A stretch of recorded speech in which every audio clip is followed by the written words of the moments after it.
Every December, the royal houses of Europe witnessed a tradition rarely captured in official records: the exchange of personal, almost intimate gifts. Some of these treasures would eventually find their way into museum display cases, while others vanished into the storms of revolution. I want to show you what these Christmas jewels looked like, from Fabergé and Cartier to Chaumet, and the incredible fates they endured. Before we begin, please support my channel by clicking on the like and subscribe buttons. Thank you. There is a specific kind of silence that falls over a royal palace in December. The state banquets end, the diplomats go home, and for a brief window of time, the monarchy becomes simply a family. It is in these quiet moments, away from the public gaze and the official court circulars, that some of the most magnificent jewelry in history changed hands. We tend to view the great parures of history as tools of the state, armor made of diamonds designed solely to impress foreign dignitaries or project power. But if you look closely at the dusty archives of Fabergé in St. Petersburg, or the ledgers of Cartier in Paris and Mellerio in France, you begin to notice a striking pattern in the dates on the invoices. December 23rd, December 24th. These magnificent objects were not always commissioned for coronations or jubilees. They were placed under the tree. For the women of these dynasties, Christmas was often the only time they received something that was truly theirs. In 1888, for example, the aging King Willem III of the Netherlands presented his young wife, Queen Emma, with a ruby set of staggering value. It wasn't just a display of wealth, it was a form of insurance, a way to secure her future when he was gone. 10 years later, in the winter of 1898, Tsar Nicholas II presented his beloved Empress Alexandra with a tiara of pearls and diamonds. It was listed as item number 169 in her private collection, a romantic marker of their fourth Christmas together, rather than a symbol of the Russian Empire. I find this distinction incredibly moving because it changed the course of history for these jewels. Because they were purchased with private funds as Christmas gifts, they did not belong to the state. They belonged to the woman. They were personal property. And that legal distinction determined their destiny. While the great crown jewels often remained locked in the Tower of London or the Diamond Fund in Moscow, these Christmas gifts traveled. They followed their mistresses into exile. They were packed into suitcases in the dead of night, or in tragic cases, sewn into the linings of corsets in a Siberian basement. Some of these festive tokens, like the Art Deco bracelets King George VI gave to Queen Elizabeth, survived the upheaval of the 20th century and are still worn by Queen Camilla today. Others simply vanished into the snow, leaving behind only a photograph, an invoice, and a mystery that we are still trying to solve. Let's open the first velvet box. And nowhere was the snow deeper, or the silence that followed more profound than in the fate of the Romanovs. We often think of their jewels as heavy state regalia, imposing, intimidating, meant solely for the public eye. But Tsar Nicholas II was a man deeply, almost painfully, in love with his wife, Alexandra Fyodorovna. For him, jewelry was a private language, and at Christmas, that language was at its most tender. Consider the winter of 1897. It was their fourth Christmas together as a married couple. The young empress had already begun to retreat from the prying eyes of the court, finding solace only within her immediate family. Nicholas wanted to give her something that reflected that purity, something that felt like a winter frost captured in precious metal. He turned, as he so often did, to Fabergé. We actually still have the invoice, dated New Year's Eve, December 31st, 1897. It lists a diadem of pearls and diamonds for the sum of 4,150 rubles. This was the Fabergé pearl tiara. It was an exquisite piece, set with 11 perfect pear-shaped pearls, standing tall against a diamond framework. We know Alexandra loved it because she chose to wear it for a series of official portraits the following year, immortalizing this personal gift in photographs that became famous across Europe. But unlike the state jewels, which belonged to the crown, this was hers. It was personal property. And that distinction is heartbreakingly important. When the dynasty collapsed in 1917, and the family was sent into exile, the great imperial diadems stayed in St. Petersburg. But this pearl tiara? She took it with her. She packed this memory of a happier Christmas into her luggage and carried it all the way to Tobolsk. It was one of the treasures the family managed to smuggle out of the governor's house, hiding it with nuns and priests who buried it in a basement inside wooden vats and glass jars. It lay there, in the cold earth, while the family met their tragic end. It wasn't until 1933, 15 years later, that the Bolsheviks tortured the nuns into revealing the location. They found 154 items in that grave. A photograph was taken, an inventory made, and then silence. The pearl tiara was sent to Moscow and simply vanished, likely broken apart for the value of those 11 pear-shaped pearls. If the pearl tiara was a whisper of elegance, the gift Nicholas presented the very next Christmas, in 1898, was a shout of celestial brilliance. There has been a long-standing rumor that the massive diamond crescent brooch Alexandra wore was a gift from the Sultan of the Ottoman Empire. It makes for a dramatic story, doesn't it? But the archives tell us the truth, and I find the truth far more romantic. It was Nicholas again. An invoice from Fabergé, dated December 23, 1898, confirms the addition of nearly 150 diamonds to a big half-moon brooch. It is listed explicitly as His Majesty's gift for Christmas. And when they said big, they meant it. This was one of the largest bejeweled crescents in European history. It was set with 5 enormous yellow diamonds, the largest of which was nearly 70 carats. In the late 19th century, there was a fascination with Orientalism, but there was also the symbolism of the woman as the moon goddess, powerful, feminine, and luminous. 10 years earlier, Alexandra's brother had given her a small diamond crescent for her confirmation. Nicholas, in a gesture that feels both grand and incredibly sentimental, seemed to be giving her a magnified version of that childhood memory. The tragedy of this piece lies in its sheer value. When the Bolsheviks uncovered it in that same Tobolsk hiding place in 1933, they didn't see a husband's love or a symbol of the moon. They saw a price tag. They estimated it at 310,000 rubles, an astronomical sum compared to the 25,000 rubles for the pearl tiara. It was almost certainly sold and dismantled immediately. To think that 5 yellow diamonds of that magnitude are likely sitting in modern rings or necklaces today, their history completely forgotten, gives one a shiver. But perhaps the most melancholy of these lost Christmas treasures is the one that seemed to predict the fragility of their world. By 1902, the garland style of jewelry was in vogue, delicate, feminine, inspired by the court of Versailles and Marie Antoinette. It was a style that suited Alexandra's tastes perfectly. For Christmas that year, Nicholas completed a set he had started buying for her in the spring, the pink topaz parure. Pink topaz is a rare, captivating stone. It has a warmth that diamonds lack, a sort of inner fire. Nicholas commissioned Fabergé to create a tiara featuring 5 of these oval pink stones, set amidst diamond bows and flowers in the Louis XVI style. It was the cheapest of the tiaras found in the Tobolsk hoard, valued at only 2,000 rubles by the Soviets. But value isn't always monetary, because this tiara was so difficult to match with gowns, and because it wasn't a grand piece, Alexandra rarely wore it for state occasions. It was reserved for private dinners, for family moments, for the quiet intimacy of the Alexander Palace. We have only one known photograph of her wearing it.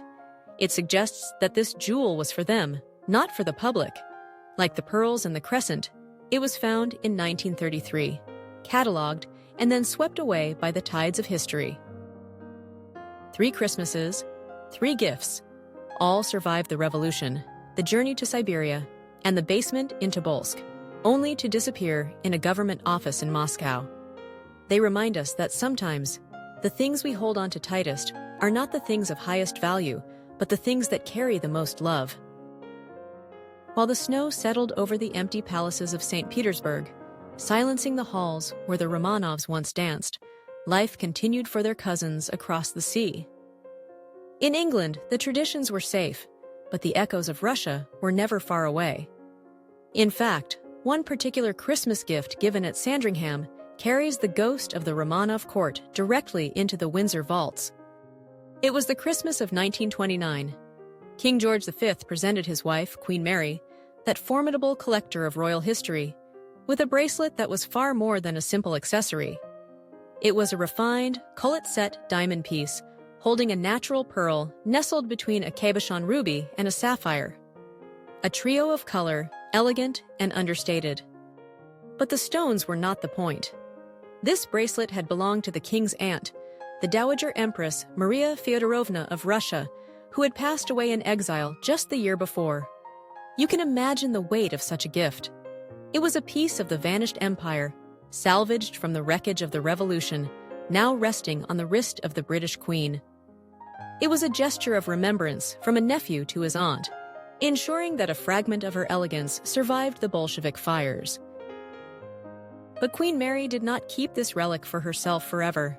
She passed it down to the next generation, gifting it to her granddaughter, Princess Margaret, for her 21st birthday in 1951. It is fascinating to trace the journey of this object, from the imperial court of Russia to the swinging social scene of 1950s London. Margaret was photographed wearing it at the Café de Paris in 1956, bringing a Romanov treasure into the era of jazz and flashbulbs. The bracelet remained with Margaret for the rest of her life. It finally left the royal family in 2006, during that legendary Christie's auction of her estate. It sold for over £67,000, a tangible link between the safety of Sandringham, the glamour of Princess Margaret, and the tragedy of the Romanovs. But if we rewind from that modern auction back to the era when these gifts were first exchanged, we find a striking contrast in royal taste. While Queen Mary was collecting relics of a vanished empire, her daughter-in-law, the Duchess of York, whom we best remember as the Queen Mother, was embracing the modern flair of the Jazz Age. Her husband, the future King George VI, was a man who expressed his devotion through jewelry, establishing a romantic tradition that spanned the early years of their marriage. Between 1923 and 1925, for her birthdays and for Christmas, the Duke gave her a series of Art Deco diamond bracelets from Cartier. There were 5 in total, a complete set, one set with sapphires, one with emeralds, one with rubies, and 2 of pure icy diamonds. Now, here is the detail that I find absolutely delightful. The Duchess didn't just stack them on her wrist.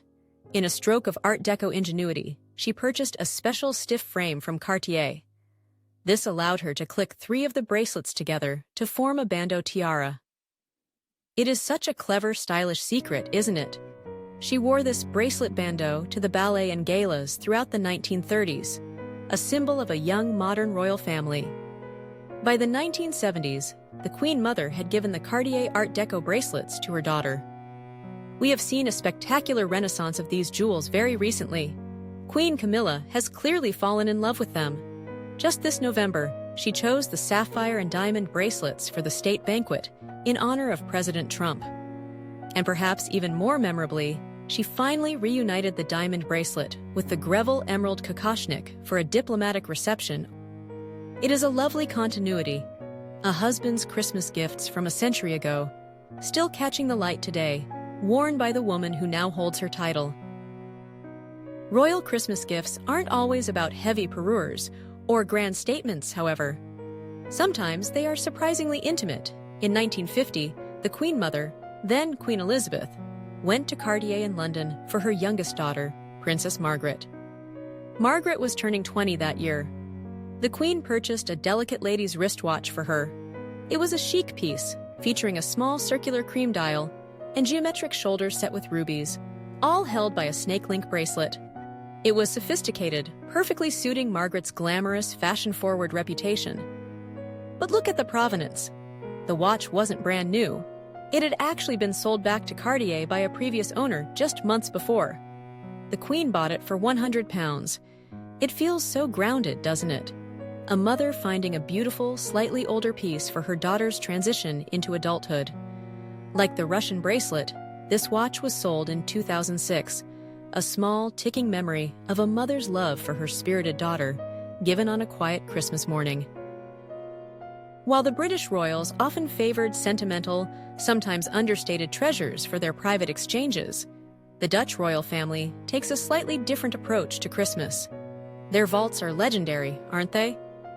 But what touches me is that two of their most magnificent foundations, the very pillars of their collection, began not as state acquisitions, but as private gifts. It takes us back to the year 1888.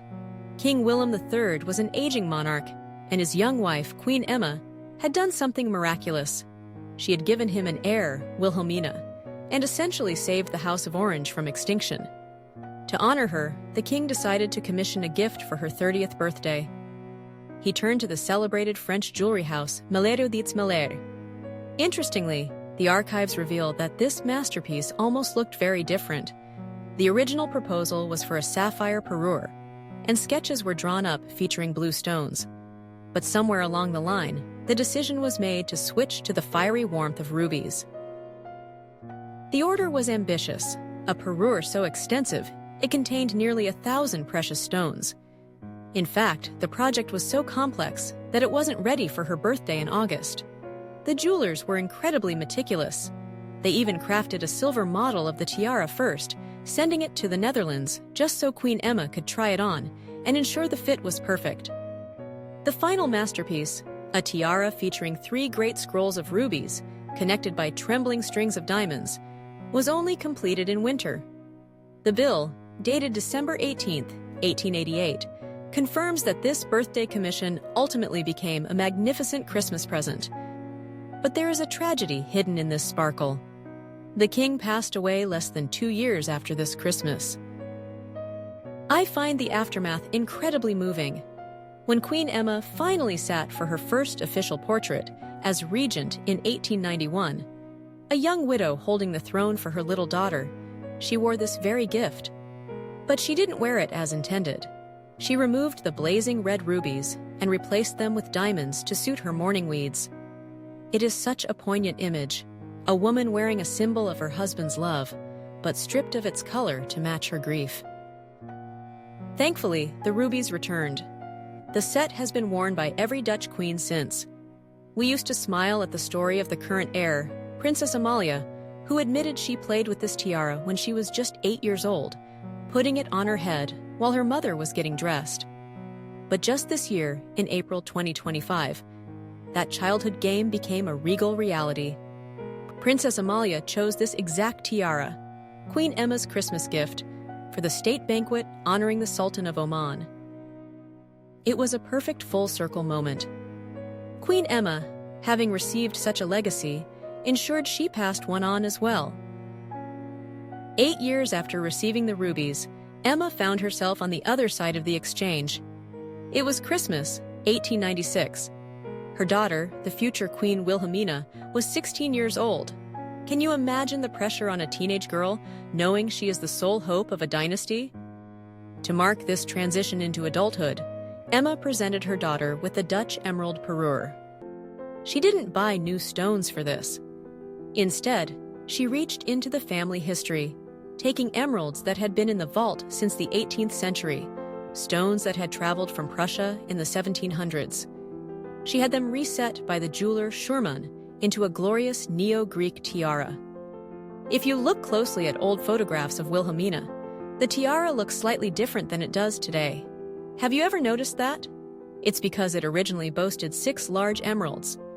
In the 1950s, the family decided they needed matching earrings, so they simply removed 2 emeralds from the center of the tiara to make them. It feels so practical, doesn't it?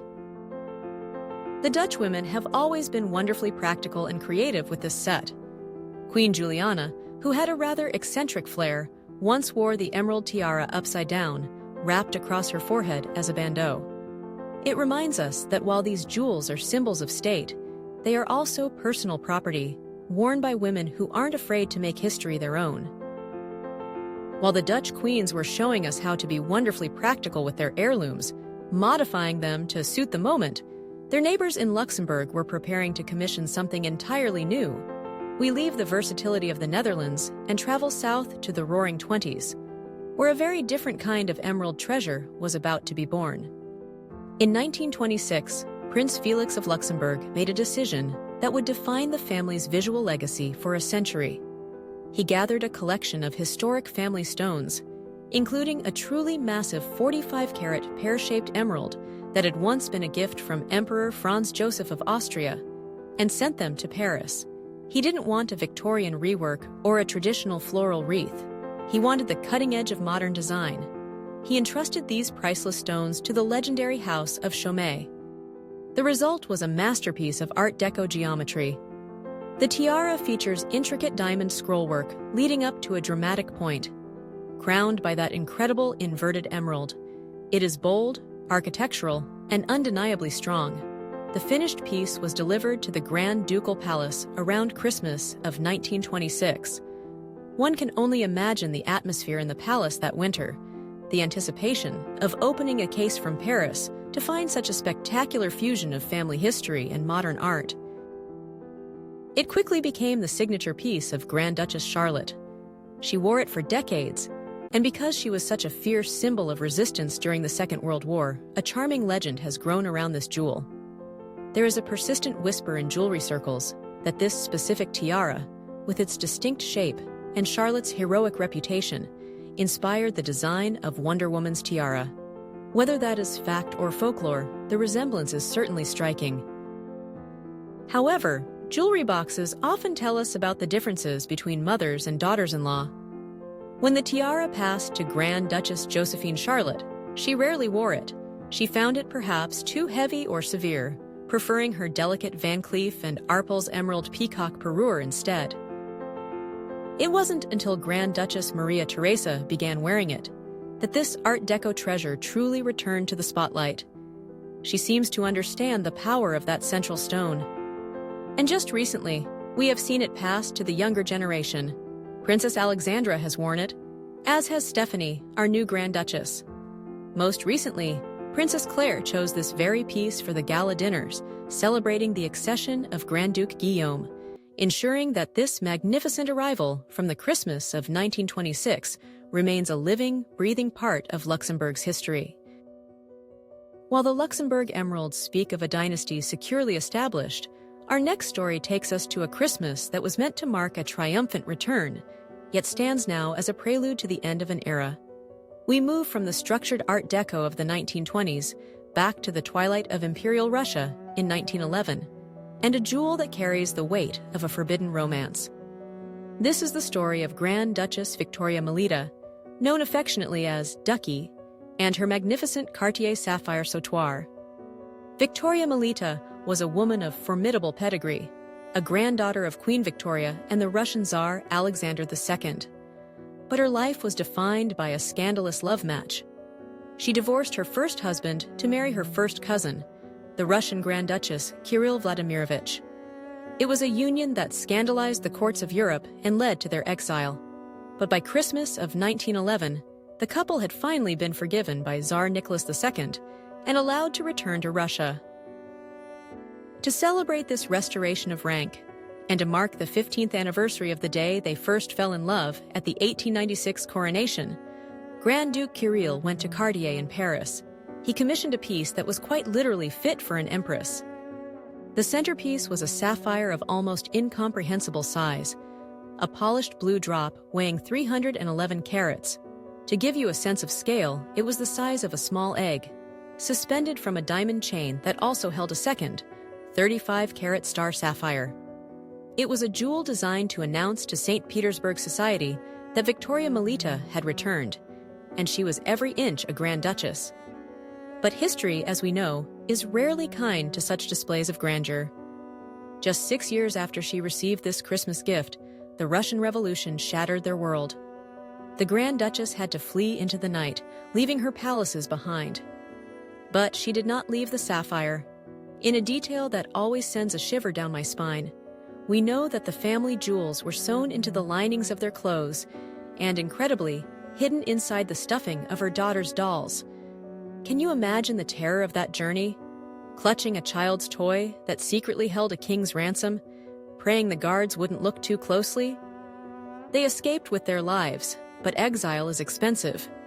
By the 1920s, the sapphire had to be sold. It was purchased by Victoria Melita's own sister, the flamboyant Queen Marie of Romania. It feels somewhat tragic, doesn't it? One sister buying the remnants of another sister's life. Queen Marie bought it for her daughter, Princess Elizabeth, who was about to become the Queen of Greece. The necklace's journey didn't end there. Elizabeth, too, would face exile and upheaval. Known later in life as the Red Ant for her peculiar relationship with the Romanian communist regime, she eventually smuggled the necklace out of Romania in 1947.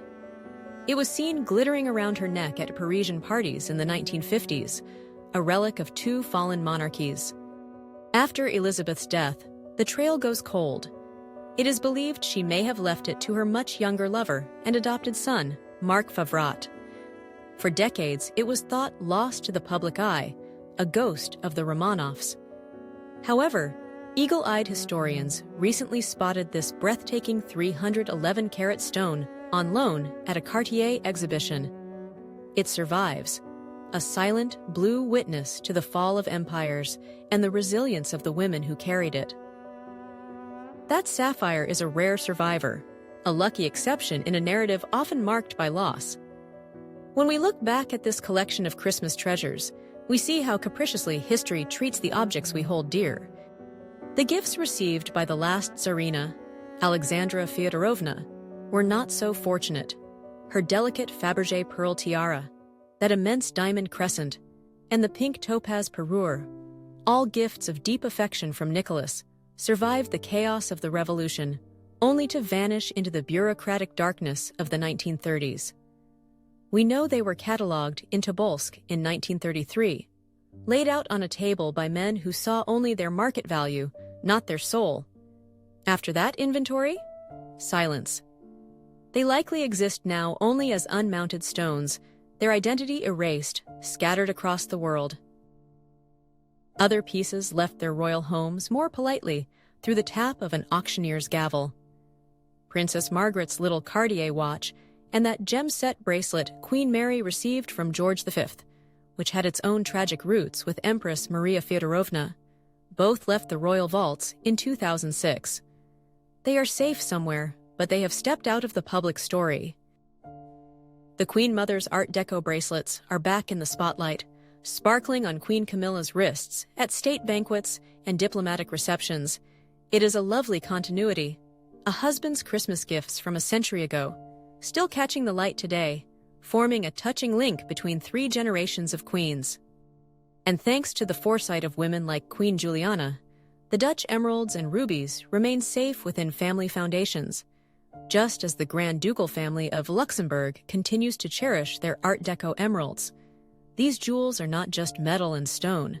They are survivors, carrying the memory of a winter's night long ago into the modern world. It is fascinating, isn't it? How a simple holiday gift can become a witness to a century of history. If these stories brought a little of the magic of a December evening to your day, I would be so grateful if you supported this video with a like. It truly means a lot to me. And do stay close. There are many more jewels with incredible destinies waiting for us to discover together. Until next time.